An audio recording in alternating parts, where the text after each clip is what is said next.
And welcome to another episode of the Miles Offside podcast, where we talk a little bit of football and a whole lot of nonsense. My name is Oscar Puente, also known as Footy from God damn it. Remix.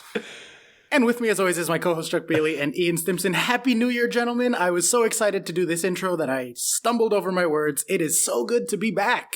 That you spaffed your pants. 2020, baby. New year, new you. Yeah, 2020, the year of hindsight. Full 2020 hindsight. You say new year, new you, but I'm pretty sure you made loads of mistakes last year and 2018 as well. There's enough cutting room floor versions of Oscar's That's intro. true, actually, yeah. New year, same old shit. Yeah. Yep. This is our third calendar year recording and our second calendar decade recording. Yeah, Isn't that we've been exciting? recording 2 decades now. Yeah. There you go. Brave new world, gentlemen. This is my fourth decade that I've been alive for, which I don't like at all. 80s, 90s, zeros, 10s, and 20s. Oh, fifth decade. Oh my god, it's the fifth decade I've been alive for. Well done, maths. Yeah. I was going to say, because I'm up to 4 and you're older than me, so... Yeah. Okay, I don't like that. Let's move on. How was the break? It's Ian's 17th. I was going to say, you're not going to miss that open goal, are you? Surely. Nah, new year, new me. I'm gonna lay off the old jokes Bullshit. a little bit. I'm not. Can I just clarify You're that not, I yeah. make no promises to change anything about myself. Good. Perfect as you are. So, good holidays, gentlemen? I mean, Not really. yeah. There's a very good reason as to why, because obviously we've been away for a little while now, and we had many plans to record. Unfortunately, the spate of norovirus ravaging this country struck down both myself and Ian in sequence.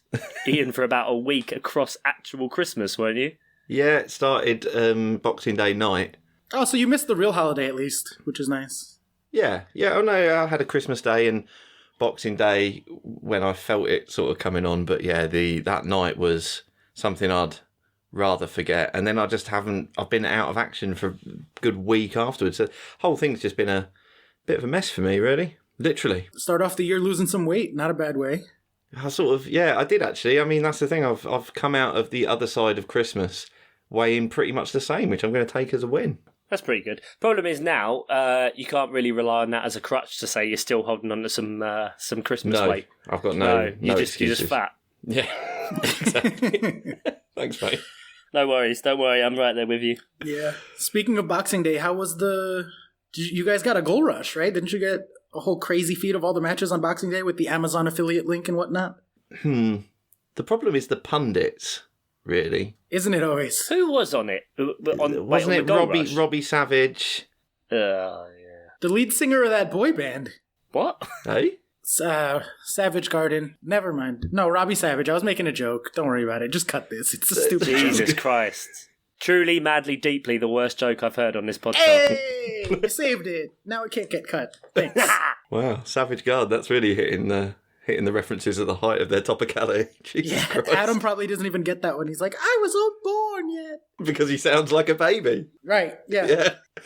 Anyway, it was good, but yeah, the pundit, it feels like they got to settle into it a little bit. The pundits weren't great at describing. It felt like they were trying to do a Soccer Saturday job of describing what we were seeing, but it's like, it's okay, guys, we're seeing it. You can just sort of do a commentary job. But but watching multiple matches at the same time in stunning 4K, and I was expecting rave reviews from you guys. You really must have been feeling bad that day. It was good. It's the future. It's still the future. Don't get me wrong. And now Amazon and BT have done that. BT have been doing it with Champions League. I don't know how long. Have but they? There's been a few, and I can't remember who. James Horncastle's on it always when they do the Champions League, and there's two other kind of football journalists, experts, whatever. Right. And they hop about and actually show you the action. Yeah, so it'll go on the bottom. It'll have all the scores, and then it'll basically highlight to say there's been a goal or a red card or something, but it won't tell you who it's for or what the outcome is until they finish what they're doing to then cut across. Oh, okay. And then that sounds a bit better put together, maybe then. Yeah, structurally it's quite nice, but I mean, Sky really are looking slow now, and with the fact that Amazon have done it twice now really well. I mean, they've got limitless funds. If they fancy it next time the rights come up, Sky could get absolutely fucked because the Premier League are going to be. if the Premier League don't want to retain all the rights themselves and start doing it themselves, which could happen, they could start selling it themselves. Then there's no reason Amazon couldn't take the lion's share of it next time, without a doubt. Yeah, absolutely. I mean, and once that cat is out of the bag, there's no putting it back in. You know, like now everyone knows what it can be. No, it's hard enough getting a cat in a bag. Once it's out, they learn from their lessons a lot. Have you seen the new Netflix thing? You don't fuck with cats. Don't fuck with cats. Yeah, definitely don't put a cat in a bag. I know, Jesus Christ. I mean, that's how it all starts. You'll have some scary woman judging you. Jesus. Go watch it, Netflix. It's a really light-hearted thing. Great to watch with your kids. Yeah, also, if I can throw in a nerdy recommendation, The Witcher was real good. Right. Do any cats go in bags in that? Yeah, no.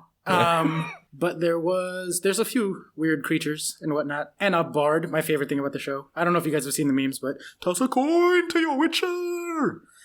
No. Yeah. Means nothing to me. The 5 people who've watched Witcher will appreciate the reference, and everyone else will be like, par for the course. Savage Garden, The Witcher, tick. What's next? Yeah, all right. Let's go ahead and... podcast still, right? Or... Yeah, let's move away from you guys judging me, and let's move to us judging the football teams, because what we're going to do, there were many matches that happened between now and the last time we recorded, while everyone, hopefully you all, were enjoying your holidays and we were dealing with medical issues as well as watching a lot of football. We figured it wouldn't really make sense to try to talk about every match from every team, obviously. So what we're going to do is go through the big 6, quote unquote, plus Palace, because Chuck, we love you. Plus Leicester as well. I mean, we've got to include them now, haven't we? Yeah, I didn't write down any numbers for Leicester. I don't find them interesting in any way, so we can if you want, but I'm going to just wing it. I assumed, but okay. No, that was silly of you. Anti-Leicester bias from Oscar it's been a few times now. It's whatever. You know, if you sort by expected, they're, what, like 7th? Yeah, but why don't we try sorting by points? Yeah. We could do Oscar that. doesn't like to live in reality. He likes to live in a fictional universe. Tell the listeners what we're going to do. God, it has been a long time. Jesus. Did you forget how annoying I was? Sorry. Yeah. Okay. Jeez. Oh, it's good to be back. So let's just run through them in backwards order that they are in the table, which means that we're going to be starting off not with Palace, as you might expect, but of the big 6 plus Palace, the team in the lowest position is the one and only Arsenal Football Club. Adam P, welcome back to a world of pain. Come on, they got Arteta now. Everything's going to be great. And they're firmly established in the Big Ten. Yeah. So let's just, I'll throw a couple of the numbers and then we can talk about some other results quickly. Here's a before and after for you. Before this holiday fixture period, they were in 10th, 13th unexpected. They are now in 10th, 12th unexpected. So they moved up a little bit. Progress. Yep. They were 7 points behind 4th place. They are now 9 points behind 4th place. They were 7 points clear of the relegation zone. They are still 7 points clear of the relegation zone. Consistent. And the really good news for them, honestly, is they were 3% to get relegated. That's down to 1%. That's the Arteta effect for you. Yeah, there it is. And they were 3% to make 4th place. They are now only 2%. So either way, not happening. How are we feeling about Everton? Hang on a minute. Whoa, sorry. Oh, sorry. I was looking at the fixtures. How are we feeling about Arsenal? We could do Everton as well. Everton count as like they're in 11th now, and they've got bloody Carlo there. Uncle Carlo, he of the eyebrow. Are we actually going through the Big 20 now? Yeah, no. Yeah. rapid fire whole league. Yeah. Arsenal's 4 fixtures, they got 0-0 at Everton, 1-1 at Bournemouth, 1-2 versus Chelsea with a big loss there, and 2-0 versus Man United with a big win there. Yeah, but Man United, of course, do not win against teams below them in the table. That is true. So that's just how it works. Yep. All of those scorelines are pretty much spot on, by the way, in terms of XG, so...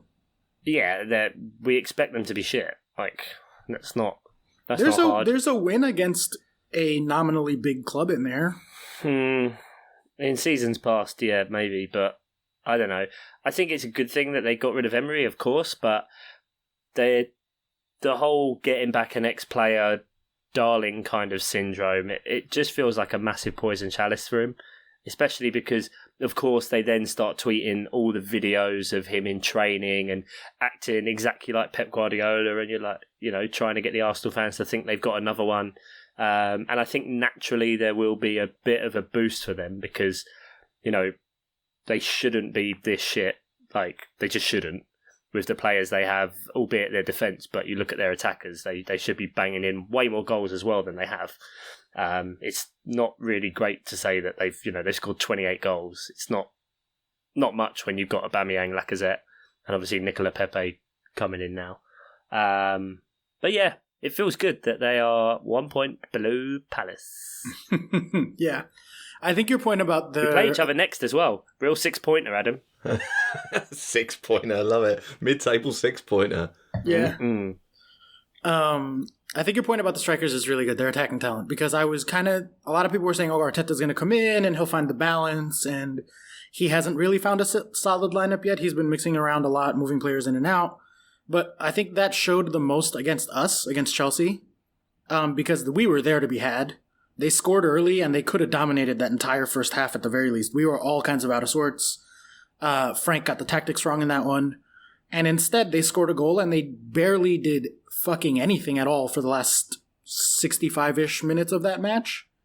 And so we were able to very comfortably come back into it. We won the game. We won the battle on XG, all that. Hugely let Chelsea back into that game. I remember watching it and just thinking, and that was good. Obviously, we'll Chelsea will come up later, and I'm sure this topic will. But Frank actually changed something after wasn't it about half an hour in that he brought Jorginho on? Mm-hmm. And so, if you're going to make a positive first half substitution like that, it's showing that you actually finally seems to be learning from the mistakes and not just kind of doggedly sticking to the same thing, which is a real positive for Chelsea, and it did change the way the game went.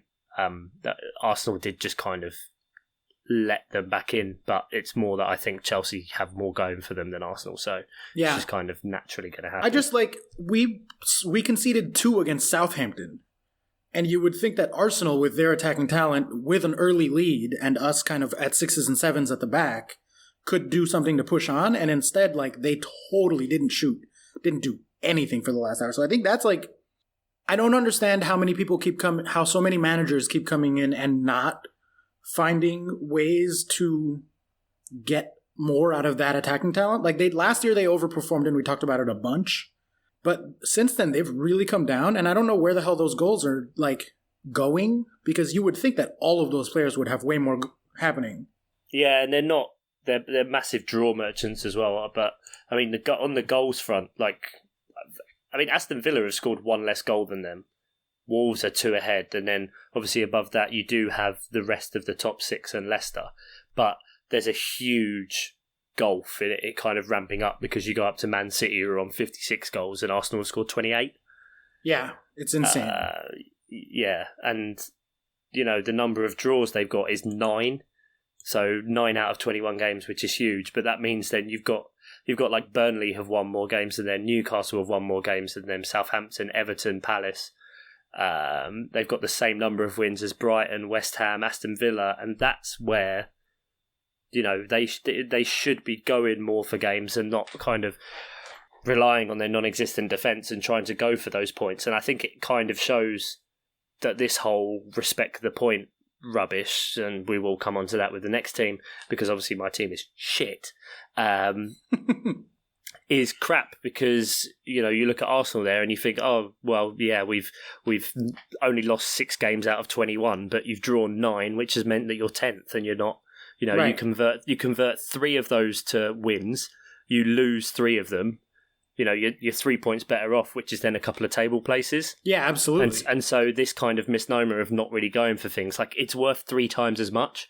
So you can lose, if you've got 3 draws and you lose 2 of those games where you're going for the win, but you win 1, you're at the same point anyway. So you've not really got as much to lose. Right. You may as well actually go for it, especially in the position they're in. They need to be seeing positive progress attacking football, because they just cannot rely on their dog crap defence. Yep, and I think the thing that's really telling to me is that the team immediately above them on expected goals is Brighton. Oof. Yeah. Woof. And at this point, they're only, we joke, but they're 1% to get relegated, 2% to make top 4. There's nothing that can possibly happen that's going to do anything for them, really, in this season. So they should just be Like, why are they playing for draws? Who fucking cares? You're going to be in 10th anyway. Mm-hmm. Like, try some shit out and get a head start on building for next season. Do something. I don't understand. We've talked shit about Arsenal all year. I hate them because I'm a Chelsea fan, whatever. But, like, genuinely confused as to what the fuck they're even trying to do. Mm-hmm. And, like, what it just seems like a lot of shrugging. But the feeling on, I don't know, the sort of Twitter sphere of which Arsenal fans are fond, does seem to be positive. I mean, as in for Arteta, and like there were. It's only one match because obviously the previous match, as you say, they failed to close out a game they could have against Chelsea, but they were good against Man United. They were genuinely good against Man United. Yeah, they were, and you know, Arteta's only been in there what are we talking now? 2-3 games? I can't. 3. Yeah, I it's think. a couple of weeks, which will be 3 games. Yeah, so I mean, we've got to sort of reserve judgment slightly. I mean, he might do that. He might use the rest of the season as an experiment. I guess that's fair. Yeah, that's a good so we should probably just hold back slightly on that because previously we were talking about an Emery team and he had no clue what he was doing in the middle of a match. So yeah, that's true. You know. And I can see why Arsenal fans would be happy just to finally be rid of Emery. Like, yeah. I didn't, honestly, it turned out great because I love Frank Lampard and Chelsea's doing well, but I was just fucking happy to be rid of Sarri one way or another. Yeah, so exactly. I'd imagine So it's a you've lot been of the there. same vibes, Yeah. you know? If we want to give these guys a grade from like A through F or whatever grading system you guys over there use, is it also A through F in school?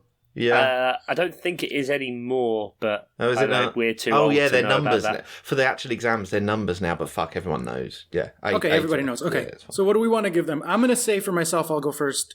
I'm going to give them a solid, like, C. They had a good result in there. They're not any better or any worse off than they were. How far back are we going for this? Sorry, four games. December, So December they 17th. drew against Everton, drew against Bournemouth, lost to Chelsea, won against Man U. That's right. That's a D. You reckon? Yeah, that's 4. That's what 5 points from those 4 5 from games. 12. Yeah. Drawing against Bournemouth, Everton before they got Ancelotti, then they just had Duncan Ferguson, so you should be able to get something there. And they completely capitulated to let Chelsea back into that game. Yeah, I guess losing to a rival does have to bring them down a bit. Yeah. I'm and fine in with beating a Man D. United doesn't mean anything. I mean, we've beaten Man United this year, so We haven't, but anyway. I was going to say C with, possible green shoots of recovery, but yeah, I'm perfectly happy with D as well. 5 from 12 isn't great for a previous top 4 team, is it? Yeah. All right, let's move on then to Chuck, your beloved Crystal Palace. A little bit of the before and afters here. They were in 9th, 17th unexpected going into the holidays. Yep. They are in 9th and 16th unexpected, so slightly moved up the expected table. Hey, progress. They were 6 behind 4th place and 8 clear of relegation. They are now 8 points behind 4th place and 8 clear of relegation. God and they bless all these teams being shit. Yeah, really, it's a good year for that. 6% to get relegated, now only 4% to get relegated. So slight improvement in a lot of important areas for you guys, but you're also kind of in that weird mid-table quagmire of not much going on. How did you feel your window went? What, across the festive? Because we're not getting into transfer window. No, the festive sorry. I window. meant like the window of games that we're talking about, the holiday I mean, period. I don't live in a high house, but I will throw myself off it. Like, I just genuinely think that this season, in this kind of quagmire, like if you look at it in a vacuum and if you just look at pure points, yes, things are good. However, I think there's probably only fans of 4 teams who are probably genuinely satisfied with how their season is going right now. I think if you're a Liverpool fan, obviously, however, because they're so pessimistic, they still don't think they're going to win the league. Which is hilarious to me. That's so funny. Unbelievable.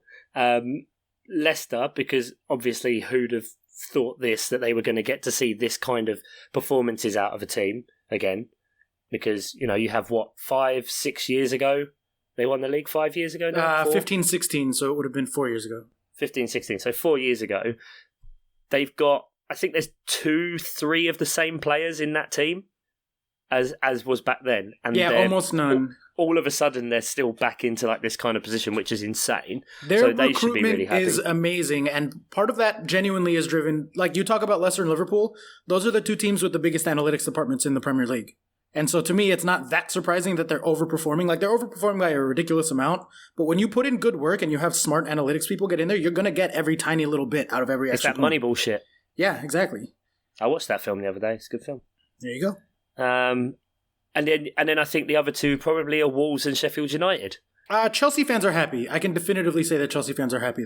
It's a good mood all around. I think they'd be a lot happier if kind of Tottenham hadn't kind of been allowed to creep up and you didn't have that run where you won something like haven't you won like 3 out of the last 9 before today? Yeah, it was 1 in 5, and then that's why I don't think overwhelmingly it will be positive right now. But then the other two are Wolves and Sheffield. And then all the other teams, because obviously City are going to be hugely disappointed, Man United, Tottenham, Arsenal.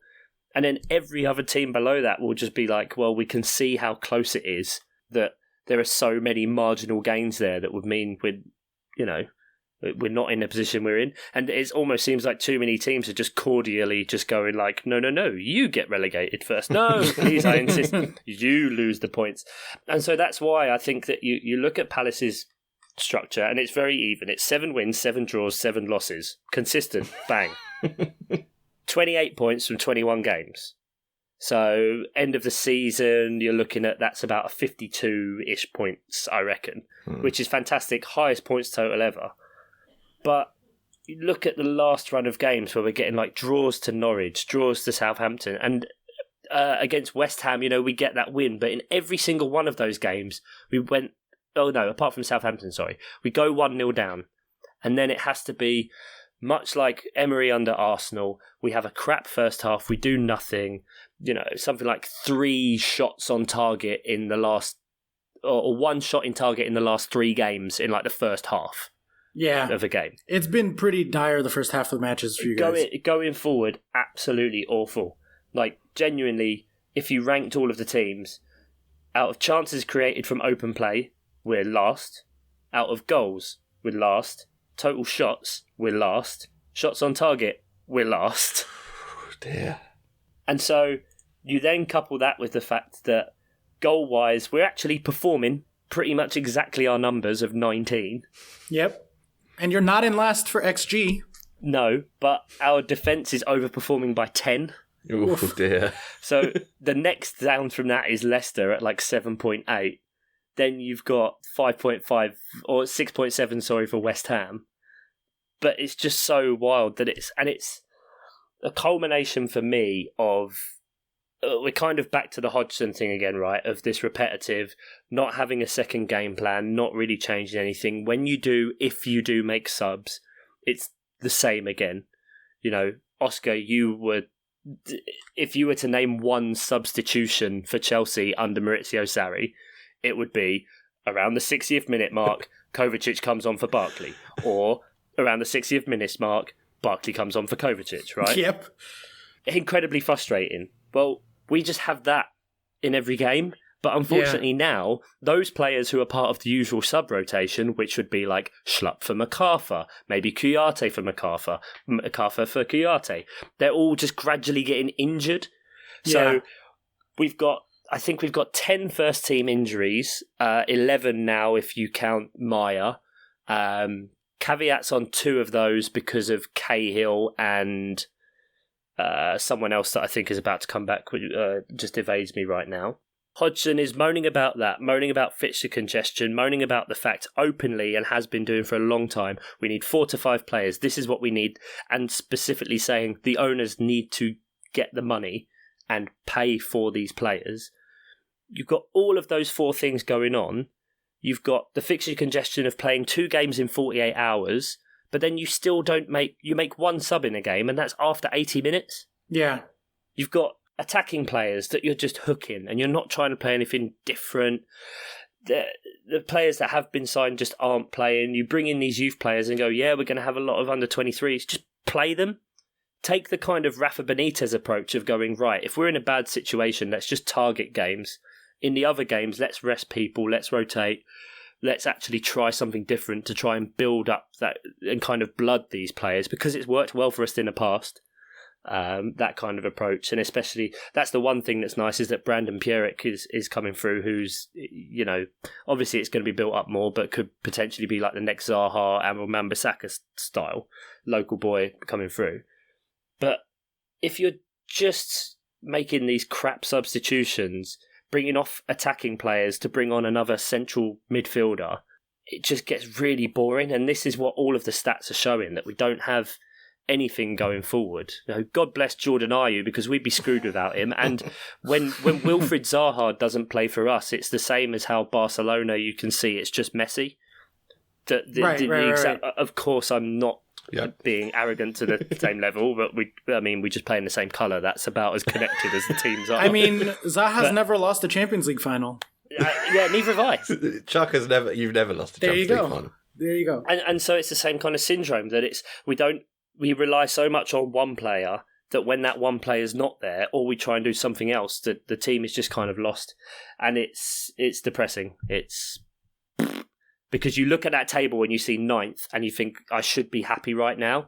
Yeah. But then you look back at all those lost points, all those teams we've let come into it, and the fact that potentially within 2 games, you know, it's a lot of chopping and changing, but we could just drop down to 16th, which is where we're expected to be anyway. Yeah. Right. So I guess my question to you is, do you think that that's like genuinely just bad management because he's old and set in his ways and whatever else? Or do you think he, like managers, Mourinho most notably, I think, but other managers as well, have done this thing of like, okay, you don't want to buy me players? Fine. I'm just going to like be stubborn and show you how much we need more players. I think that's what it is. And it's an incredibly dangerous game to play for everyone involved, for Hodgson, for the players, because these injuries are just showing that. I mean, off the top of my head now, Van Aanholt, Ward, Dan, Cahill, Sacco, Jeffrey Schlupp, Max Meyer, Luka Milivojevic is now suspended for 3 games, potentially more for violent conduct. Benteke's out, Townsend's out. Wickham's only just come back from injury. Tompkins has only just come back from injury. So that's 12 people right there. Yeah, that's crazy. I mean, there was that stat about how like the Premier League averages in every month were like 42, 48, 51, 43, and then December was 84. And it's like that fixture congestion thing is just like wildly unsustainable. So you guys are just another victim of that, like a lot of other teams. Yeah, and we did get lucky. I think last year we survived a lot of the festive schedule, and it worked out. But I think what you said is actually absolutely right. I think it's kind of got to a game playing mode, and it won't work because I think these are more than rumours that the Americans who own 34%, I want to say, of Palace, maybe a bit less, they want to sell their shares. So if you've got owners that want to sell their shares, well, there's not going to be money. Yeah, they're not going to invest. invest. The other owners aren't going to put in money to make up for that unless they're going to buy them out. They're not going to invest more of their own money because they want out. They're done. Thank you very much. And you need to be in a better position than this to be able to say to prospective buyers to come in. And so I just think it's a very silly, dangerous game to play, that it should be looked at from more of a humble kind of way. And I think Hodgson's contract runs out this year anyway, so at the end of the season. So are they going to want to back someone that potentially they're not going to keep? Because I don't think Hodgson can really take us further forward than he has. Right. I don't think anyone truly can look back at Hodgson's reign and say it's such a bad thing. However, when you have the kind of troughs where it seems a bit like at the minute, it just doesn't seem sustainable, and yeah, that's... All right, well, let's give them a grade in a second so we can then move on to the next team. But just very briefly, we do have an award to give out, so cue the jingle. Oh, they're better than they ought to be. Burnley of the Week. Crystal Palace are the Burnley of the Holidays match, single match. I didn't run all the numbers all together, but in the 1-1 versus Brighton, which congratulations on not getting dicked by your rivals. We didn't get dicked, and they apparently played really well. Yeah, the XG was 0.5 to 2.5. Oof. Yeah. So you guys were pretty lucky to get a draw there, because you pretty much very strongly deserve to lose. So Burnley of the Holidays. That was good times. Let's give them a grade. I'm gonna go B here. I think, even though you seem very pessimistic as the insider view on it, I think they're in a better place than they were before. They're still solidly mid-table, and I think that they're projected for their most ever points total. So they didn't fall off the rails. You know, they're still like, if they were 17th unexpected and they're still in 9th, then they didn't fuck up royally, to me at least. I think ultimately, you know, as much as I've said everything there, there is the kind of, you have to step back and look at it in a vacuum. You look at the results, because if you start going into potentials and possibilities, then, you know, you could easily say that that's like D or E, because, you know, you see the results against Norwich, Southampton, other kind of teams in and around us, not that good. But to kind of come out the back of that, still be kind of in this position of 9th. We have got some tough games coming up, which is crap. But, you know, I'd say like a C, maybe. Yeah, I'll go along with that. You'd have probably expected 6, maybe 7 points from that run. You got 5, but like Oscar says, your league positions. I wanted 18 points from that run. Oh, I see. Right. 5 games, yeah. Bonus points. Yeah, I think there was another comfortably. I think with kind of better game management, I think easily there was another.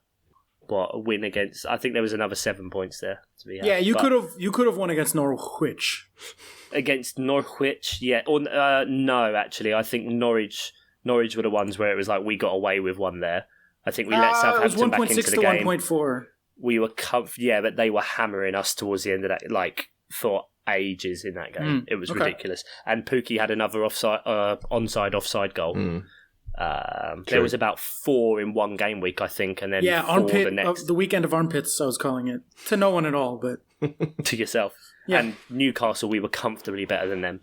And obviously Miguel Almiron scores against us, obviously. Why wouldn't he? All right, let's move on, though. Let's go to the next team up the table of the ones that we are talking about, at least. And that is Tottenham Hotspurs. Before and after, they were in 5th going into the holiday fixtures, 7th on expected points. They are now in 6th, so they dropped a place, and 9th on expected points, so dropped 2 in the expected table. They were 3 points behind 4th. Remember, famously, I was very nervous because if they had beaten us in that first match, it would have been us in 5th place. They are now 6 points behind 4th, behind us.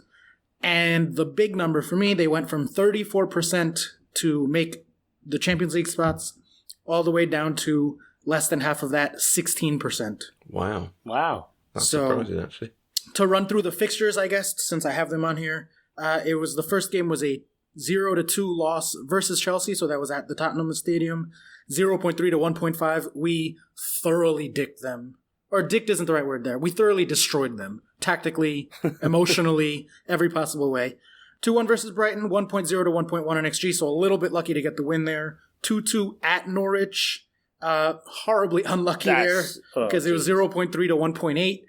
And then 1-0 at Southampton. So losing to Southampton, 1.3 to 1.1. Pretty bad run of fixtures.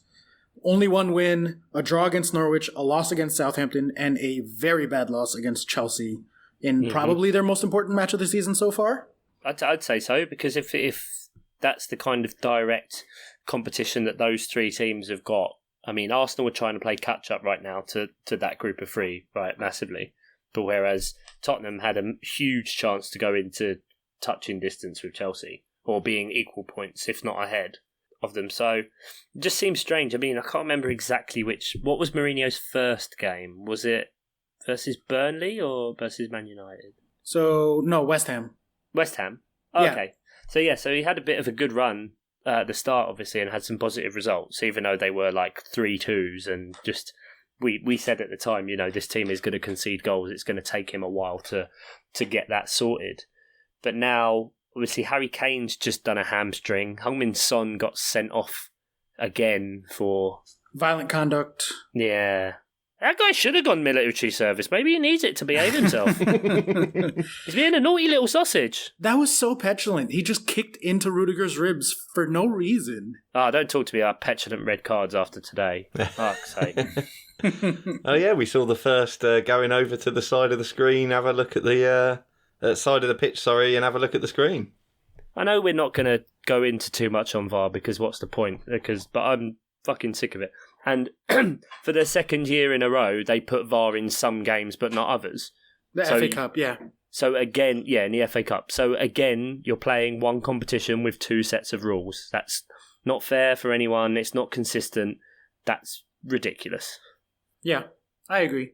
But so any kind of like deeper thoughts on Spurs there in terms of like, they started off really brightly under Mourinho, and that seems to have sort of tailed off a bit. What you alluded to earlier with the way that Hodgson was doing things Mourinho-esque is, do you reckon he's kind of saying, look, I need money to help this out. Look, we've just lost Kane.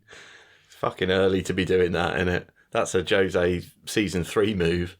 Kane yet again with a long-term injury. Well, his hamstring. His hamstring this time, yeah. The just since we're talking about Spurs, I guess, anyway, if I was Harry Kane, I don't even know, I'm American, so like we litigate everything, but he should really think about how much money he's losing to injuries in the later stages of his career. Like the Spurs medical staff and his mismanagement by that team, by the coaches and by that medical staff, is taking years off his career, or especially years at a high level of his career. He's going to have to settle for like one contract at the MLS level versus the English level, probably. Later stages of career, though, can I just say, is a bit... He's 26. Yeah, but I'm saying like this much, his body is older than 26 years old with all those injuries on it. He's going to retire early. He's going to be one of those guys who like at 35 is done. Yeah, and at this rate, he's not going to get a big transfer anywhere. Like, that's it. No, yeah. Now, because no one's going to want to bank on that. Millions and millions of dollars in future earnings that he has lost to the way that they just never rested him properly. Like, all of the injuries a lot of them were manageable or avoidable. It's not like he got hurt, in a brutal leg break type tackle. Yeah, I don't think he's ever been, like, seriously clattered or anything, has he? Yeah, exactly. And they just never, ever gave him time to rest, never gave him any sort of management at all.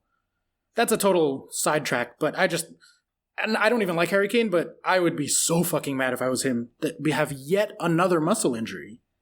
I think the big fixture for Spurs is the Chelsea one, right? Like, the other ones are bad losses and bad draws, but if they had won that, they'd still be 3 points behind, and they'd probably be in the, 30 to 40% to catch us type of place. Yeah, I think because before we went into this festive period, you could have probably said 9 or 10 points you'd have expected out of those 4 games, other than Chelsea, decent fixtures. Yeah. Instead, they got 4. So, I mean, if they'd have got 10 points, say, obviously it messes up because, they'd have been ahead of Chelsea because Chelsea wouldn't have had the 3, so Chelsea would have been on, let's assume they would have drawn or whatever, then they'd have leapfrogged you. So it's... Yeah, by a lot. We'd be 6 points behind them. Yeah, exactly. So, I mean, they've really, really missed an opportunity there. With those, they must have looked at those fixtures and thought, lovely little period to sort of really bank 9 points. They've just totally shit the bed on it. Yeah, and they've got a real mixed one for their next 6 because they play Liverpool, Man City and Chelsea. Oof. But not in a row. But then in between that is Watford, Norwich and Villa. If they don't perform in some of those games and, the games against Liverpool, City, Chelsea, they lose them, they could be well off the pace. And does it not feel like the wheels are falling off Jose even earlier than usual? I do have thoughts on that specifically. I think that if the Chelsea match had come last at the end of those, they probably would have gotten the type of results that you would expect against Brighton, Norwich, and Southampton. The fact that Frank so completely and utterly won the tactical battle against Mourinho, I think that really kind of shook them a little bit. But is this the team in the shittest condition he's taken over from, if you see what I mean? Has there been a team that's been in a kind of worse shape? Because Tottenham, let's not forget, it was all infighting, players wanting to split out from the club because of transfers, rumours of obviously sleeping with other players' wives, Pochettino kind of losing the dressing room over fatigue. Is this kind of one of those ones where it's kind of got to get a bit worse before it's actually going to properly get better. Because I don't know how much of this you can actually, as much as, I'm happy to pile on to Jose, I really am. I don't know how much of this is him just trying to resolve it or actually his fault. I think they're going to have a big window, just given his history at other clubs, and the fact that they brought him in, they have to know. Daniel Levy must have promised him so much. Must have done. So the nearest comparison in terms of the teams that he came into, because he went to Real Madrid, he went to Inter, like those teams were already well established. Mm-hmm. When he came to Chelsea, we were coming off of that year with Rafa Benitez, and the atmosphere at the club was unbelievably toxic. The fans were just booing. Was it mid-season or end of the season? He came in the summer. That's a different situation as well. It is, but the difference maker when he came the second time to Chelsea was when we went out and we signed Fabregas and Costa. And immediately, the year after we signed them is the year still that a team has spent the most days in first place. We won the first match, and we were level with Tottenham in game week 3, and then every other day of the entire season, we were in first place all the way through. And so if he can get that same kind of backing of just like one or two pieces that click in, doesn't have to be like an entire squad revamp, but if they can ship out Eriksen, they can get like a good central midfielder that goes in both ways. I think that like that's genuinely the type of situation where he could thrive, and if they don't, then yeah, it's always good to hear another Chelsea record brought up that's going to inevitably fall. Always good. Have they been in first since day one? Week 2. Week 2. So maybe not. We were only not in first for like 3 days. Because we were in first from the first week, and then there was like an overnight where Spurs played, and we hadn't yet, so we weren't in first place. Gotcha. F- to Spurs? No, it's not an F-. I mean, I genuinely think it is. They're half as likely to make top 4. They had such an opportunity with Chelsea dropping the points they did. They lost the biggest game of the season so far for them. Yeah, but to me, F- means it could not have got worse. And it still could have been worse. I guess they did beat Brighton. Fine. So what are you saying? A D? Was it worse than Arsenal? Relative. Yes, it was worse than Arsenal. I'm going E. Do you guys actually have E over there? No, I don't know. Skip it. No, I don't think so, because I think it just goes A, B, C, D. You're shit. You failed. Okay, well, we're at about the halfway mark right now, so let's take a quick break, and we'll come back. So we'll see you guys in a little bit.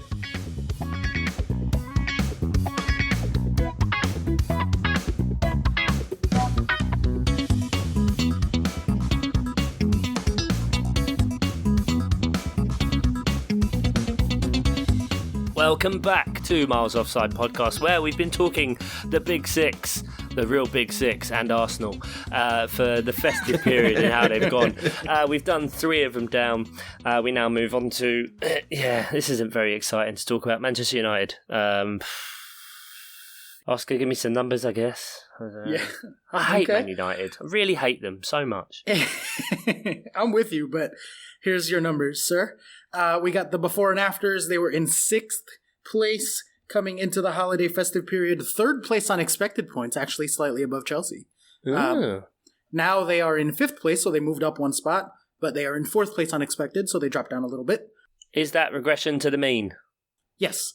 Yes. They were 4 points behind coming in, and they are now 5 points behind, so they lost 1 off of Chelsea.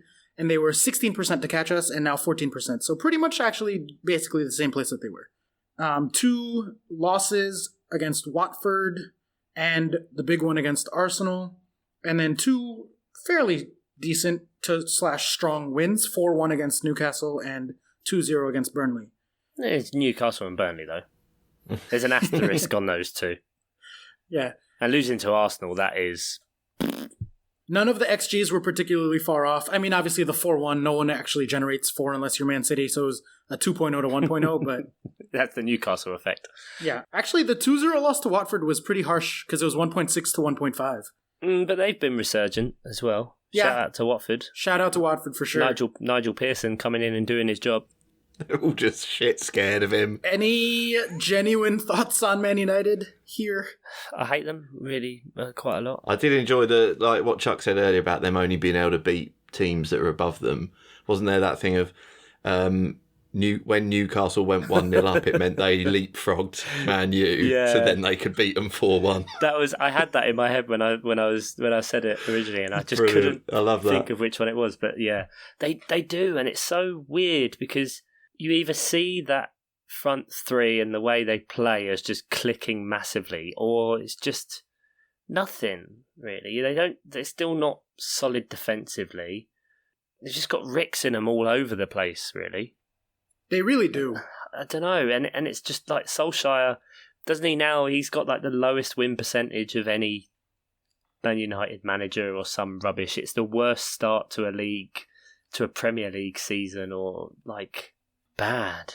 Yeah, I think they're just not a storyline because like basically Arsenal and Spurs. They're hugely benefiting again. Like if it doesn't take much for just two teams. Like if Tottenham and Arsenal weren't being them this season, like you could easily see them out of 21 games. You know, we spoke before about Arsenal with all of their draws. Like you change 6 of those draws to wins, that's another 12 points, and that puts them at 39, which is fourth. Sorry, Tottenham could have a few more in there to put them up to about the same amount, and then easily like Man United could be behind. I know all of this kind of caveats across because potentials and blah blah blah blah blah. Shut up, nerds, before you come at me with your numbers. But a preemptive strike to the nerds. Yeah, it's crap, absolute crap. And there was no reason to get Solskjaer in. Obviously, he had that ridiculously fantastic run up until that PSG game, and then just since then it's been dire. Do we think he is going to be happy when Pogba finally goes, so he doesn't have to talk about this injury? And do we think Pogba is a genuine and disruptive force there, or is it bigger than that? It doesn't even matter. That seems to me a case of young black athlete with lots of money and isn't a timid personality. Yeah, there is a lot of him kind of being attacked. And a lot of undue, like, you know, the links that just get made everywhere. I mean, I do love that there's a meme of always anything bad that's going on. There's then just a picture of Graham Souness where it goes, yeah, it's really bad that the public are voting, but ultimately, you know, Pogba's got to be doing more. Yeah, I do love all of those, but it's undue. It's been okay. I think that's symptomatic though of the way United have been run for a few years. Since Fergie, really. Yeah, because they just collapsed and didn't know, and obviously Woodward is a tosser. That there's no image because it's just like, right, Pogba, big money, let's get him in. There's no thought as to how the team's going to build and go forward or do anything. Like, you know, the loyalty and that kind of protection element is gone now in football. Oh, 100%. It's so rare with, I mean, I don't know, the only one that I can think of most critically to mind at the minute is Southampton, which shout out to Southampton for this festive schedule because 10 points out of 12, that is phenomenal. And against hard opposition too. And the faith they showed in Hasenhüttl is incredibly refreshing and great to see. And we said it at the time that after that loss to Leicester, where they got humiliated, they then had quite a few more losses in a row, I think. But you watched them play and it was like, no, this just isn't going to stay like this. Yeah. It isn't. And they showed the faith in Hassel, it will turn it around and then, you know, go on that fantastic run they've done to climb up to 12. So fair play to them.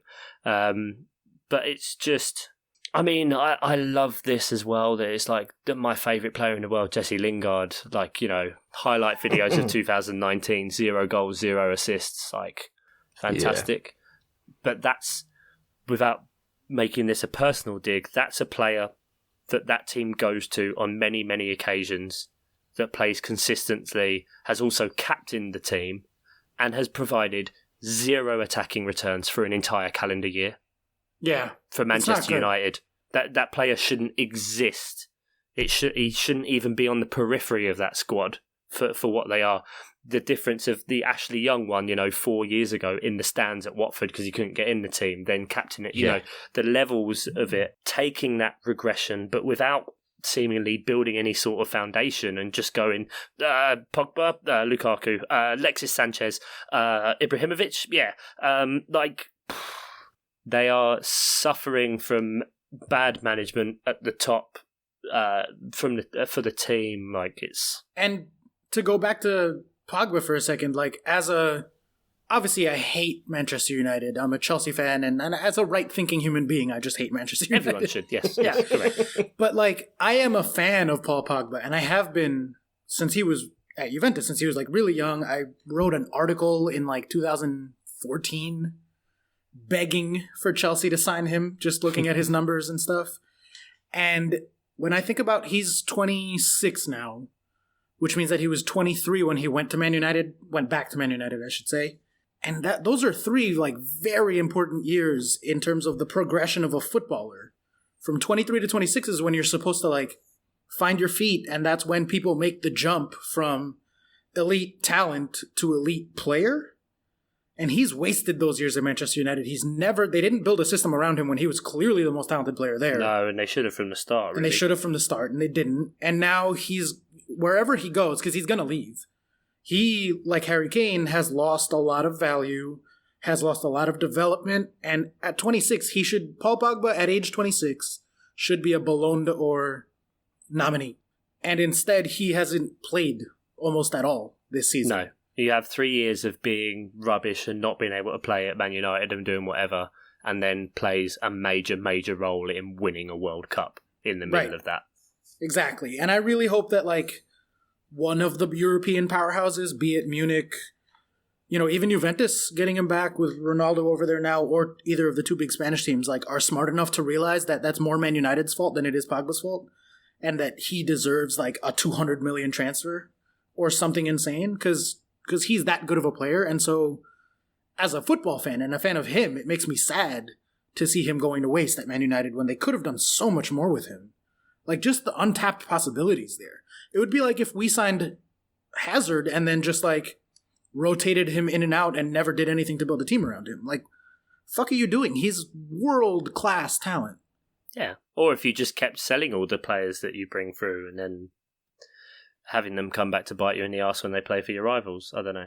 But this feels like the new normal now for Man United, and it's going to take some getting used to for people like me who, I think I've said this before, when you come into watching football, like the teams and stuff remain fixed in your head. For me, Man United were the dominant force when I was a kid. Yeah. And they're so far from that now. So far. And this has so far.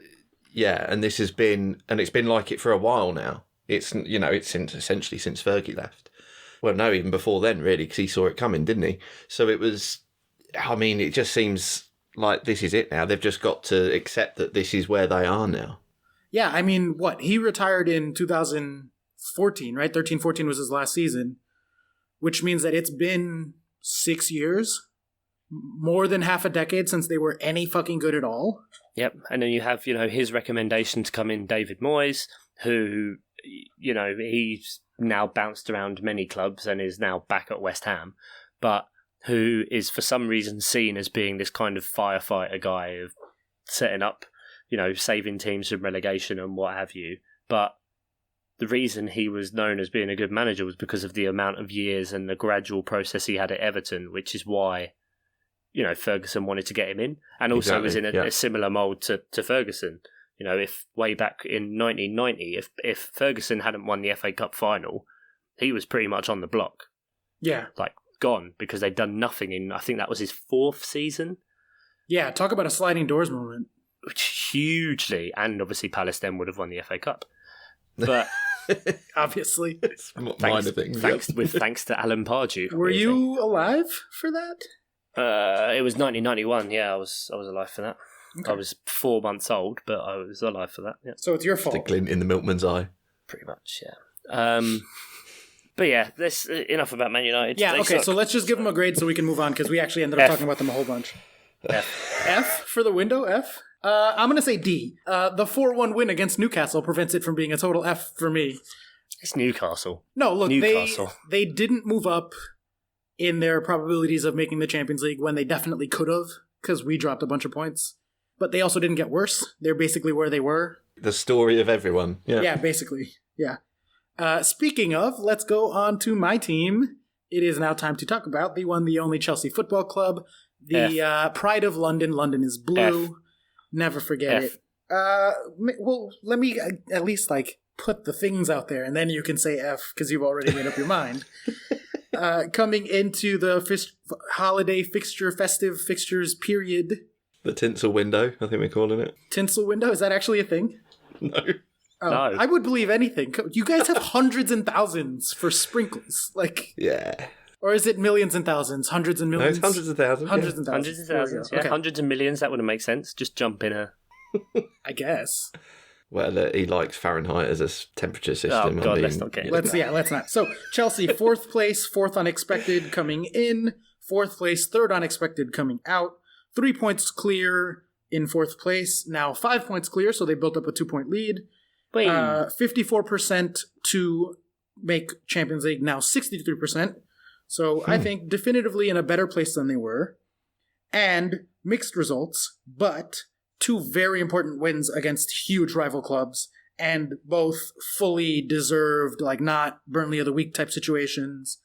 They outplayed Tottenham from minute 1 tactically and up and down the pitch. Tottenham just could not get anything going in that match. Mm.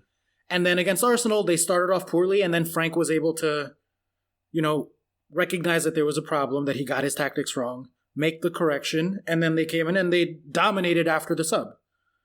And so, yes, we lost to Southampton, which is embarrassing and bad. Bad. Very bad.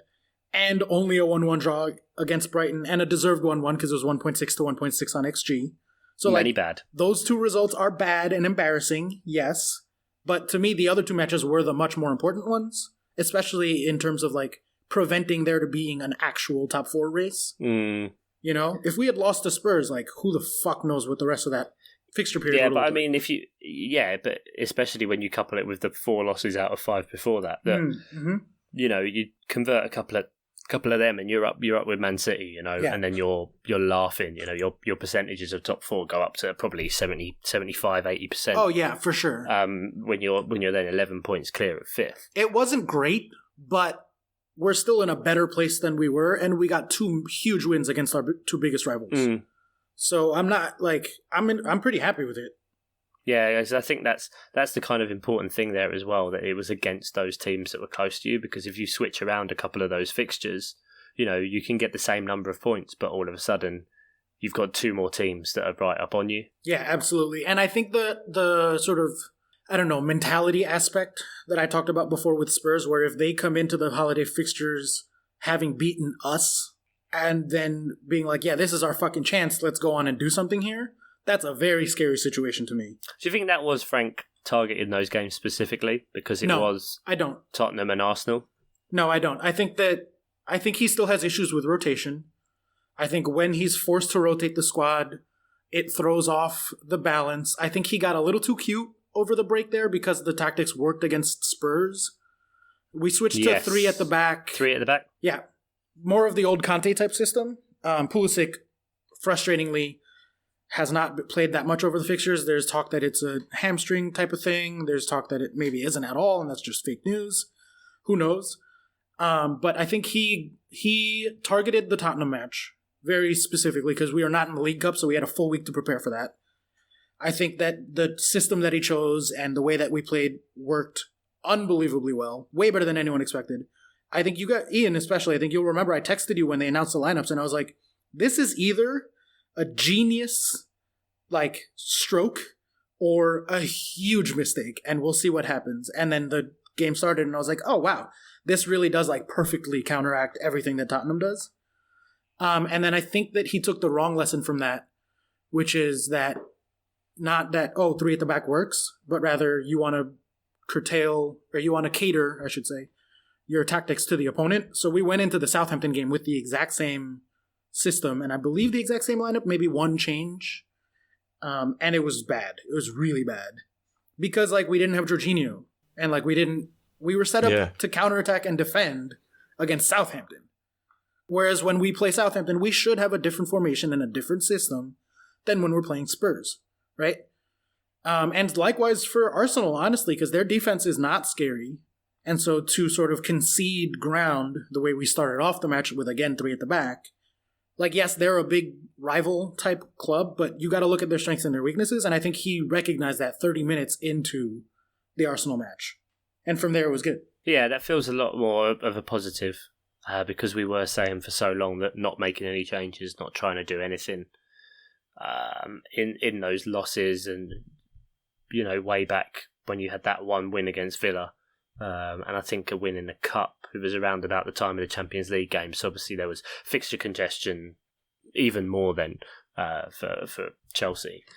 But it is nice to see that he's kind of learning from those lessons and being humble enough just to know, right, this isn't working. This is exactly what we need right now. We have the perfect weapon on our bench to be able to play. But the problem is that if he starts to revert back to that way, then do you not worry that then it is kind of, obviously it's not the same style of play, but it's coming very Sarri-esque again, that everything ends up going through Jorginho. And something that a lot of teams found success with was if you double up on Jorginho and take him out of the game, is then you pretty much nullify the whole team. I'm not worried about that at all, really, because the difference isn't so much that like we're trying to use Jorginho as a focal point in ball progression, because he's the best ball progressor on our team passing wise, so of course that makes sense that we're gonna use that, like it's a strength. It's the tactical freedom of the other people around him to do stuff that makes it much harder for teams to target him specifically and stop just him, which then stops the whole team. Like when he has Kovacic or Mount or Ruben when he's back playing next to him, those are very, very good ball progressors by dribbling. When you have Willian and either Pulisic or Hudson-Odoi playing in a very free system, the way Frank does, as opposed to Sarri, where it's like, this is your job, stay right here. Like, there were games where if they targeted Jorginho, not even Hazard could make stuff happen in the Sarri system. And now, like, that's, it's still a problem. Like, I still think we need a second person who's a good passer in the squad. Or I should say primarily a passer as opposed to just a good passer. But there's a lot more freedom and there's a lot more space for other guys to come in and pick up the slack and do different things, which then has a knock-on effect of opening up space for Jorginho again.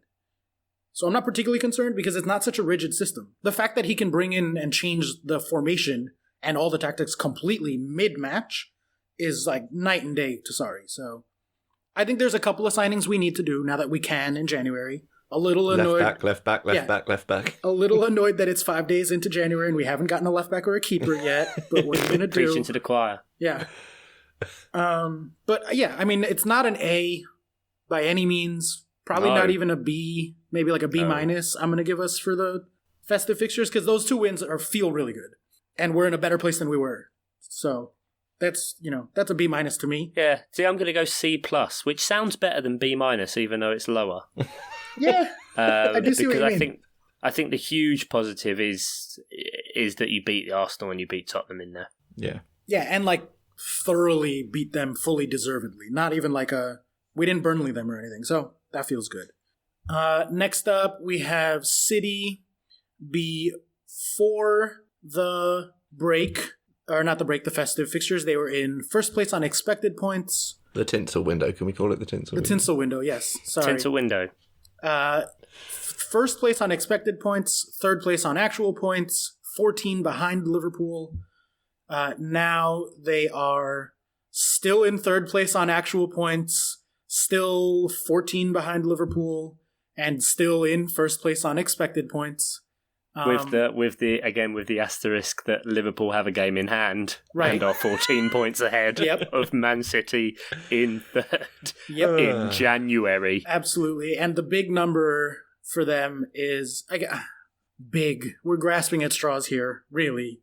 But they were still 15% for the Premier League going into the fixtures, the holiday fixtures. They are now only 3%. Liverpool are 97% according to 538. So wow. The title race is truly done and dusted at this point. Yeah. I think there was a brief glimmer of hope before Christmas, and now there is none whatsoever. But how we feeling on City? Does it matter? Does it even matter how we feel about City? Does any of this matter? Not really. Don't get existential on us, Chuck. Otherwise, we'll just pack the podcast in now. Yeah. I mean, Man City are just going to be bothered about the Champions League now, aren't they? Gotta be. Jesus Christ. You know, the league is secondary now. They can, which we did say at the start of the year. I mean, albeit we thought it'd be the other way though. We thought they'd have tried to have built up this cushion themselves. But this is just a Leicester-esque season. It's a weird season. You know, Liverpool have been good, but they haven't been that good, all things considered, which seems mad with 19 wins, 1 draw, 0 losses after 20 games. Right. 13 right. points clear of second. No losses in 2019.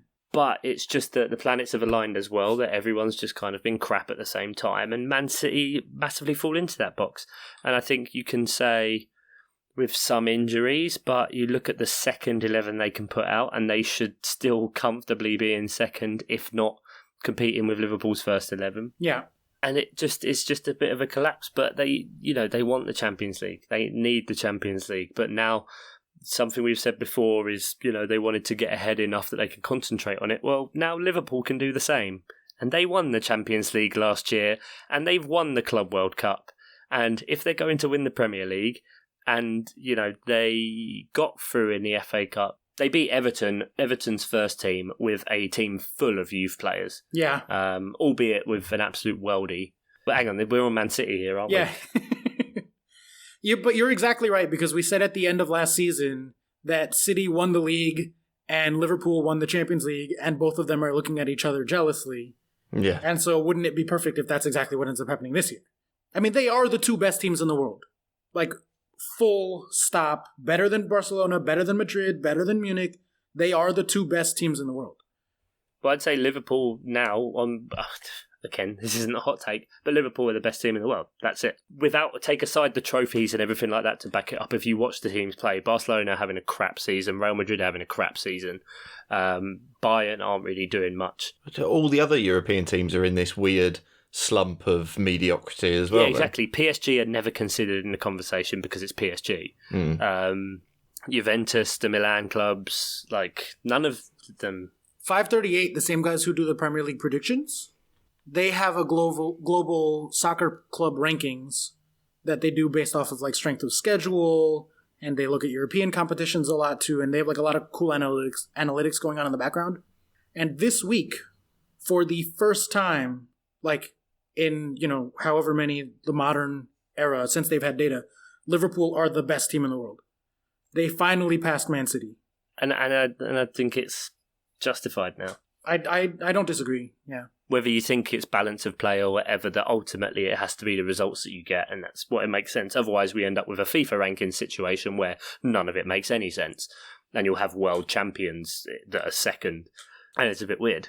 But obviously, both of them do have, all the fixtures are tough really in the Champions League, especially when it's all the big 5 teams that get through, but both of them have got the Madrid clubs. So it will be very interesting to see how Liverpool come up against Atletico and Man City against Real, because they're huge fixtures early on. Yeah, absolutely. That next round in the Champions League is going to be really good. There's a lot of good fixtures there.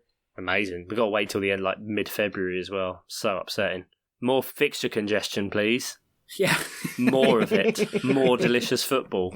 So so rich. Let's give City a grade then. What are we at? Only losing 1 game. But, yeah, still crap. Because the manner in which they lost it, obviously, they went down to 10 men, 2 goals up against Wolves, and couldn't stop them. No, and those 3 drop points massively destroyed any last semblance of a title chance hope that they had. And so to me, there was only 1 loss, but that's an F. It's the final nail in the coffin, you reckon? Exactly. F for final nail. If you ultimately, you could just say F for fail, because ultimately their goal of the season, win the Champions League, win the league again, defend the title for the 3rd time, failed. So yep. It's F, and it is those results against teams. I mean, Wolves have done the double on them. They've lost to Liverpool, fair enough. They lost to Man United, but of course Man United beat people that are above them. And then they lost to Norwich. Guys, let's not forget about little Norwich. The Canaries that did them way back when, and that was kind of the start of, oh shit. And so since then, and this is what's really kind of un-City-esque, is that there's been no run of games of wins. Most wins in a row is 3, which is not them.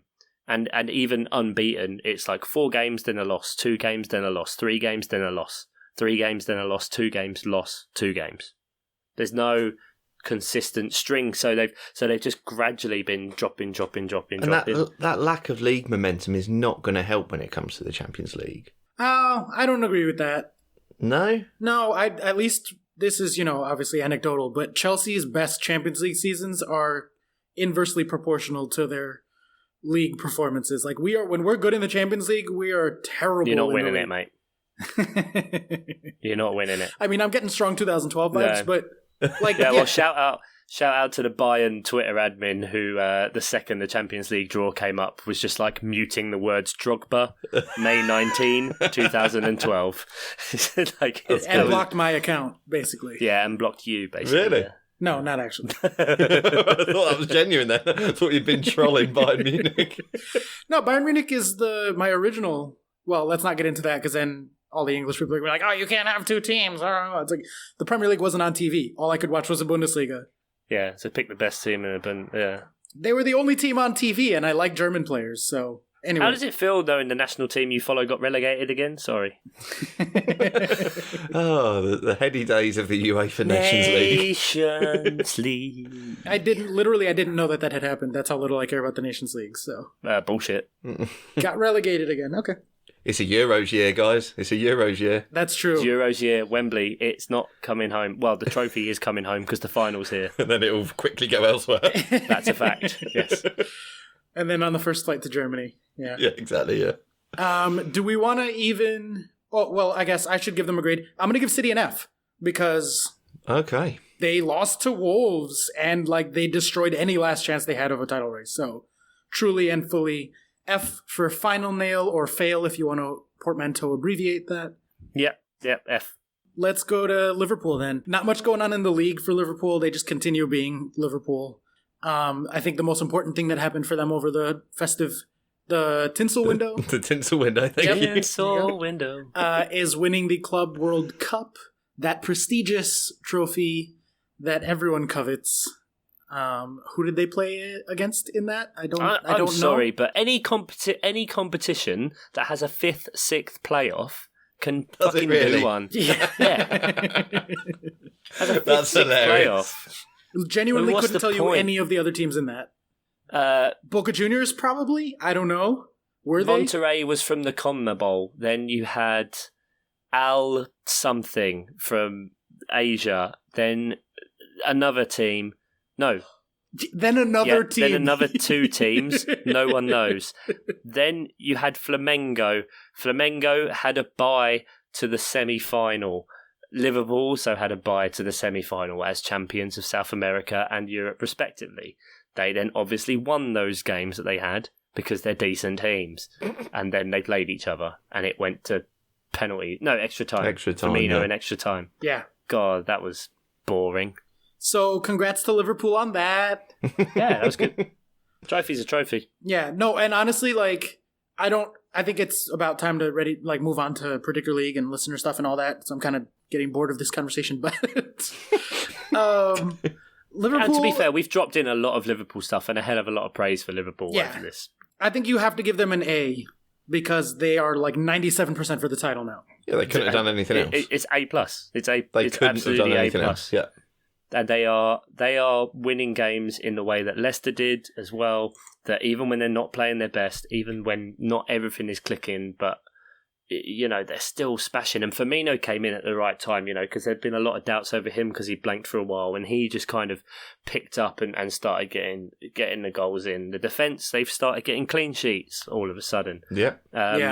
Alexander Arnold and Robinson's cordial are just fighting tooth and nail to get ahead of each other in the assists, and obviously they're just having these absolutely stellar performances out of nowhere and having one-man shows that just run everything. Yeah. And it is what it is. And I just wonder if what is weird is because they're so far ahead, it actually we've said before the inverse of this, which is, right, at least we come to terms with them winning the league early, so it's not, they're not as insufferable. But does it also take a bit of the sheen off it when it's this early? No. And it's just done, because it's just like, well, look, we know we've won it, so let's just get there. Like, give us the trophy now. With how long they've waited, and with the, at the same time, inferiority and superiority complex that Liverpool fans have. They're a complicated bunch. Very complicated bunch. I can't see them being anything but through the moon. It's just going to be a many months long party from here to the end of the season. Like, there's no way to take anything away from that. I hope that when they win the Premier League, and I'm saying when now, it's not if, it's when, what happens is they take the trophy and they take a copy of the Sun newspaper in the middle of Anfield and they throw it in there, they set it on fire, they pour in like 18 pints of lager, and Jurgen Klopp just necks the whole thing. Does the lot, yeah. Just does the lot. Be beautiful. And then just shouts, "Fuck the Sun." I do want to say for my own part that I've been the analytics guy and the like, oh, they're overperforming, they're 20 points over their expectation, blah, blah, blah, blah, blah. Like, and I'm sure people get a little frustrated with that, being like, oh, that's fake. In reality, they're great. I have to begrudgingly admit that it is very impressive. Underlying numbers or whatever the fuck else you want to talk about, like, full stop, very impressive that they went an entire calendar year without dropping points. Or without losing. It's insane. It's insane that they haven't lost. And like they are in first place, and it's impressive in and of itself that they can continue to get results. Inevitably, if they get to the end of this season without losing, that's Invincibles. Yeah. Right? But they won more games last season, didn't they, than Arsenal had either side of theirs? Because Arsenal got to like 40-something games. Yeah. And I think Liverpool, didn't they win or go unbeaten in the last 15 games last season? Or something stupid. So if they get to the end of this season, it's not only that they did Invincibles for a calendar year, but they did it for a season, and they have the record for the longest win streak. Yeah, I mean, you're getting into pretty dominant status, aren't you? We are not worthy territory right there. Leicester are also a club. I just remembered, sorry, it's just come to me now, and now I have to leave it in. Liverpool with the League Cup, they lost because they had the game in Qatar the next day. So their entire team was in Qatar. Fair enough. And the day before the first match against whoever it was, whichever right. Yeah. bin man team in Qatar, because naturally you go to Qatar as well, of course, follow the money, prep for the actual World Cup. They played people that no one had ever heard of in the League Cup, and they lost 5-0 or 5-1 to Aston Villa. That's right, yeah. Yeah, I didn't even Google that. You know what I used for that? Brain Google. There you go, the brain Google. That's been a thing in my entire family around the holidays, is the old brain Google. It's been a thing in my life, buddy, and I'm grateful for it. Leicester are also a team that played games and things happened. But let's go ahead and move on. Yeah. Nothing of any interest. Once again, and this is mostly for Raf, because I don't know any Watford fans. Massive shout out, and the teams that, aside from Liverpool, I think deserve A status for their festive periods are Southampton and Watford. 10 points out of 12 with that fixture congestion. The seasons they've had is nothing short of incredible. Yeah, and Southampton beat us and Spurs. And it shows that Southampton get to 12th and Watford get to 19th. How crap their seasons have been when they get 10 points out of 12. Yeah. So, good on them. All right, Chuck, hope you have a jingle ready. It's the remix Predictor League 2020 Mother Liquor coming at you with the season predictions. Yeah. That was it. I didn't have more than that. Very nice. I went up to the mic as well, so it'll get all distorted and I'll be gangster. Was that Eminem for a second? Do you have Eminem at your house? I have M&Ms. Did your family invent those too, or? Yep. I'm not even going to bother with the rest of the league. Ian, me and you, crap. Oh. Crap. I'm giving us D statuses for the festive period because we've gone Tinsel window. Absolutely nowhere. What I will say, top 3, and there's a definitive top 3, and Finley, you're not getting a mention where you are this week. Don't even care. You're not in the top 3. That's all that matters. Dead to me. Spoiler alert, he's ahead of both of us. Okay, good. Third place, Dave Mateo, big ups Lovely. to my main Aussie man. Stay safe out there, kids. Yeah. Fuck me, that is Awful. Yeah. on a side note, horrendous what is going on. Really, and really, really sad. fuck their government, twats. Yeah. And our government, and your government, Oscar. Yep, all of everybody. Just everybody. The whole world is burning and bombing each other. Yeah. And just anyway. Who's in second? them. Second place. He was Christmas number 1. He's now dropped 1 place. Only Christmas number 1 for 2 weeks. Joe Bloom. That guy with the sausage rolls. Oh, sorry. Right. Oh, yeah, right, got you. Sorry. Yeah, topical one there. I bet Oscar got that, definitely. Nope. Definitely did. And number 1, 2020 could be your year, Mr. Puente. Hey! Oscar, No. top of the league, 56, 4 points clear at the top. Using the old brain Google to put a team together. That's the brain Google, put your team together. You've had some pretty good movements, unlike Ian's I was movements, going to say, I had some terrible movements. to get your team back up there, especially after last year. I mean, you know, you're helped by the fact that you're one of probably the only person who didn't put Sheffield United at 20th. So that definitely I helps. told you their system was going to be hard to figure out. I told you guys. Incorrect. It is your lack of knowledge of any team outside the Premier League that led you to go, well, it's definitely Newcastle and Norwich going down. Yeah, Villa. And oh no, wait, what's this team I've got left? Okay, they'll fit there. That's what happened. Don't give me any of your rubbish. I'm just, for the record, I did go back and Calling listen the to our bullshit. preview pods, and our predictions for the Big Six were scarily on point. We said Yeah. all of the things that have been happening about Man United's defense getting better, but they're not going to have an attack. Arsenal and Spurs, we said Pochettino was going to lose the dressing room and it was going to fuck Spurs over. We said Arsenal are shit and they still have Emery and they don't have, they just have their heads up their assholes. I said, and I convinced Ian of it, and he was on board by the end of the episode as well, that we had enough depth at Chelsea and enough good times at Frank. Oh, yes, and I remember. that we were going to get third. Looks like that's when no one predicted Leicester, but what are you going to do? And I said Sheffield were going to be good. I said Sheffield. I said none of the promoted teams would get relegated, and then I backed off of that. But Yeah. I did say Sheffield were going to be good. Yeah, I specifically said when questioned about how their system's going to work, and I remember this, I haven't listened back, how their system's going to work in the Premier League, and I verbatim said, well, it won't. It just won't. Yeah, it's getting really awkward walking around with all this egg on my face. Yeah, must be. I mean, as much as I do give you plaudits, Oscar, for doing really well, you're doing that well, but with Arsenal predicted as third. So Cool. Despite Arsenal being predicted as yeah, third. but geez. I think looking into that, that's the emotional hedge from your bet with Adam P about the Chelsea Arsenal bet of which one's going to Correct. go above. That is You were like, exactly correct, yes.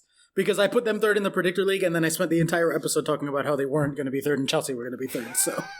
yeah. Well, I mean, I don't really think it's that episode. I think it's the last the last 5 months. I hope Adam has his Spurs jersey picked out and ready to go. Yeah, because actually, wait, what's the difference? So if we're saying for Liverpool the league is done and they're 13 points ahead, and Chelsea are 9 points ahead. Oh. 9 points ahead, but they'd have to leapfrog a bunch of teams, which is, like, you can catch one team in the table, you can't catch 5 teams. One of those teams above them is not going to drop that many points.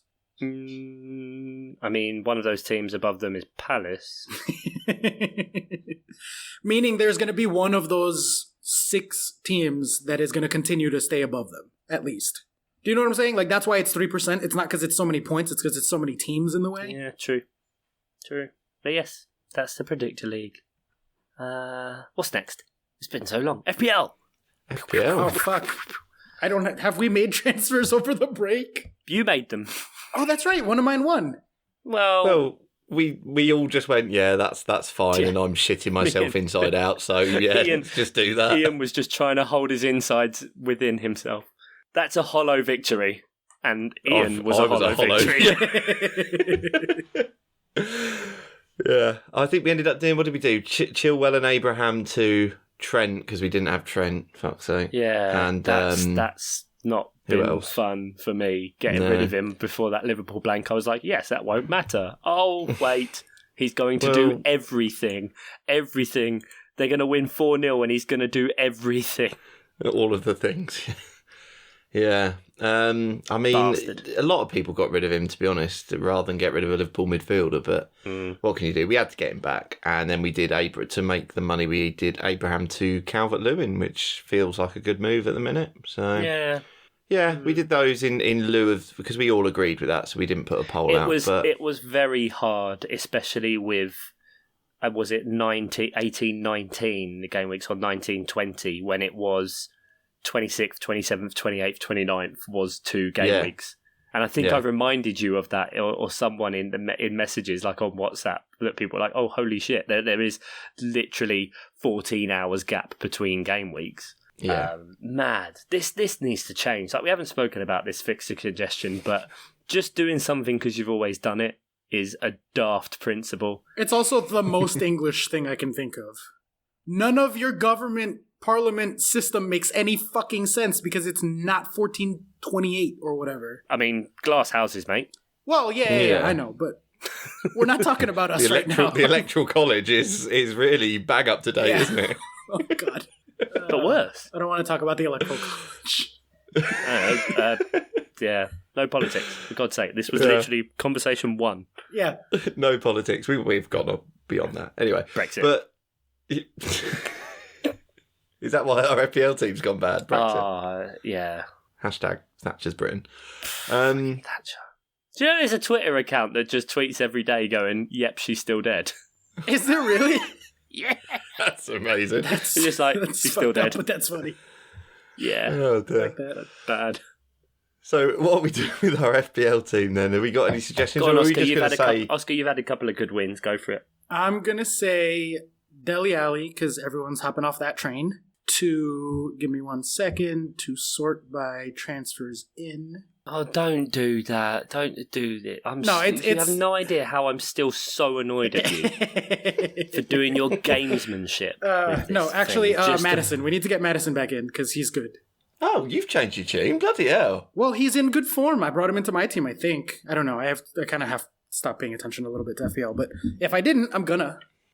Ian, we've wilted at the wrong time, and I feel like we've allowed Oscar far too much power.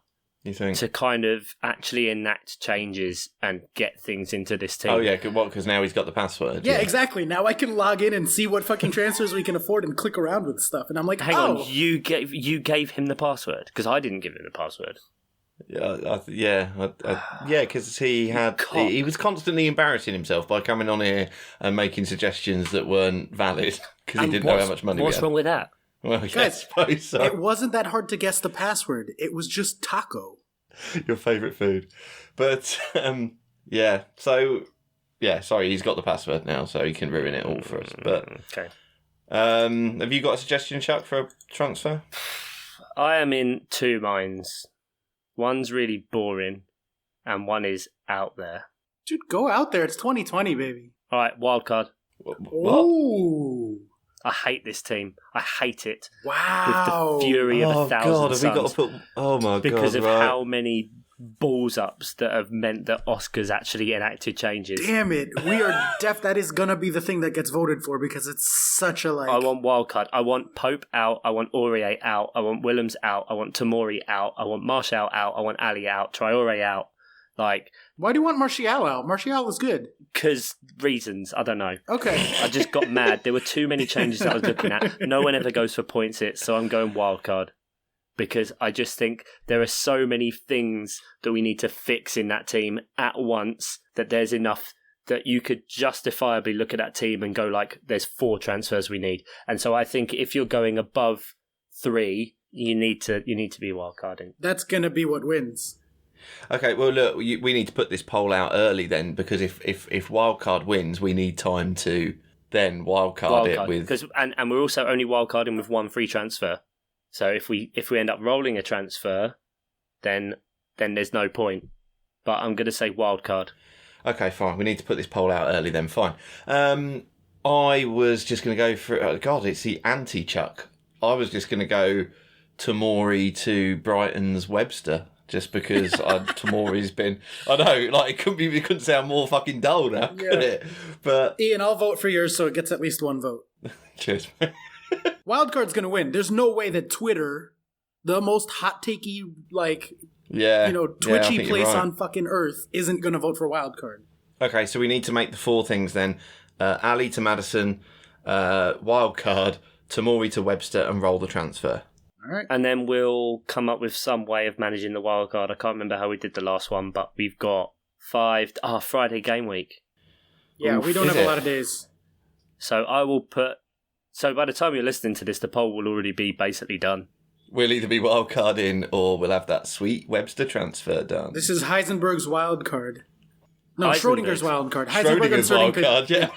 The Heisenberg uncertainty principle. And, Yeah, I was going Never to... mind. You're Sorry. mixing up the science there. Yeah, we were watching a thing on YouTube about theoretical... Well, whatever. No one cares. Okay, something about cats. I don't know. There's been a lot of cats There's been in a lot of bags going on. cats. There's a cat in a bag and not in a bag. Yeah, And you don't know until Santa arrives. Whatever you do, don't fuck with it. If I don't look at this wildcard, then it's not really happened. Sure. Yeah, don't add fuel to the fire. How dare you watch a documentary about it? It's your fault. No, love. This happened years ago. It's your fault. And the guy that killed the people. Oh, dear. Yeah. It gets darker when you think that we're joking about it, but yeah. Yeah. I have no idea what you guys are talking about, but every sentence you say sounds crazier. I don't actually want to know. It's just, there's a cat and now there's a murder. Yeah. I am also very aware that the last time I went off on one about a Netflix documentary on this podcast, it went badly for me. You ended up going down there fully ready to suck his dick. I needed that water. I went down there. I was fully ready to suck his dick. Oh, I love that guy. I bet you do. You had the water. I had a case of Evian. Isn't it? Right, well, there you go, baby. We're back. Fixtures. Before, damn it, I was ready to go then. Friday night game week, as I've said now, FPL Nerds, 7 o'clock, Friday, 10th of January. What is the game? Sheffield United, West Ham. Why are they always shit? That mighty battle of champions. Oh, that's all right. It might be a good game, actually. I think Sheffield United being involved Yeah. is better, Sure. and obviously a lot of people have a lot of FPL assets there as well. And now they've got the West Ham have got the winner, Moyes, in charge. Yeah. They'll just get them running more again. That's all they need to do. Running more. Then Saturday morning, Adam P. Fuck me if we lose that. Jesus Christ. You hear that, Adam? That's an invitation. If you win, you can go to Chuck's house and you can fuck him. Just bring the water. He's got some flavoured water. Just bring the water, yeah. Yeah, I'll forgive a lot of things if we win that game. So You literally said, Adam P., if we lose, fuck me. Those were the words you said in that order. I just want to point that out. Yeah. Just putting that out there. the heart wants what the heart wants. Yeah. There you go. Speaking of all, there you go. Spit take. Thank you. Don't waste water, mate. Chelsea. It all leads back to water. Chelsea, Burnley, Everton, Brighton, Leicester, Southampton, Man United, Norwich, Wolves and Newcastle. See, there's actually a lot of games that are quite competitive and they're buried in that stupid 3 o'clock slot. It means then we get to watch Spurs, Liverpool over in the UK late on Saturday. Then Sunday morning we get to see Bournemouth, Watford. What's the point? What's the point? No one cares. Well, I suppose Watford will win, so that's good for them. And yeah, then, Watford might not be in a relegation race if they keep this up. well, obviously they got 10 points out of the last 12, and they're in 19th. However, if they get one more win, they'll go to 17th. Because Bournemouth are above them as well, actually. Yeah. So if they win, they go to 22. So they gain a place whatever happens, and then they are 3 points away from 13th potentially, which is mad. Good old Newcastle losing all their games out of the last 5, apart from against Palace. And the last game of this game week, Aston Villa, Man City. Football's back. Oh, hang on, it never left. The football never left. We left for a bit. That's right. And we're sorry about that. We missed you. We did. We Yeah, feel bad. I've missed this. But Ian, it wasn't nice. You were wasn't. very gracious. You didn't send many graphic messages. I sent quite a lot of graphic messages when I was, which was hilarious because I kind of man-flued it because I was just bad for 2-3 days, whereas for you it was a week. Yeah. And Oscar's just still Oscar, really. So Too busy watching Star Wars over and over there's again. no cure for that. Yeah, can we just, because I'd like to put it out there, this is weird, that Star Wars had been out for 3 days, and you'd seen it 3 times. Yes. And? Like, that's it? I'm surprised you're surprised. I don't see... Does not compute. What do you mean? No, that kind of fits, and that's Number Wang. Thank you very much for listening once again, guys. It's been fantastic to record with you. Say goodbye, Ian. Bye. Bye, Oscar. May the force be with you. And vote wildcard. Oh. Chuck out. Thank you very much. Take care. Bye-bye.